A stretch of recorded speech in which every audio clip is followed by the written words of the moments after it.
control platform lighting using a time clock and photo eye with mechanically held contactors. Consider these methods.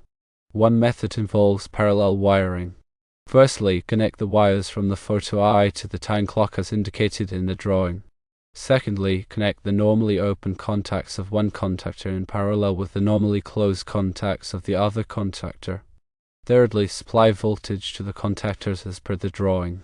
In terms of operation, when the time clock is activated, it closes the contacts connected to the photo eye.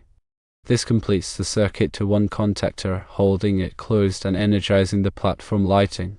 When the time clock deactivates, it opens the contacts connected to the photo eye. This interrupts the circuit to one contactor, causing it to open and energizing the platform lighting. An alternative method involves using a double-throw time clock. Firstly, replace the existing time clock with a double-throw time clock. Secondly, connect the wires from the photo eye to the common terminals of the time clock. Thirdly, connect the wires to the contactors to the normally open and normally closed terminals of the time clock. Fourthly, supply voltage to the time clock and contactors as per the drawing. In terms of operation, when the time clock is activated, it closes the normally open contacts and opens the normally closed contact. This energizes one contactor, holding it closed and energizing the platform lighting.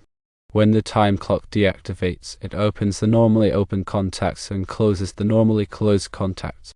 This de-energizes the contactor, causing it to open and de-energizing the platform lighting. The advantages of using the double-throw time clock method are that no additional relays or contacts are required, and wiring is simpler and easier to troubleshoot.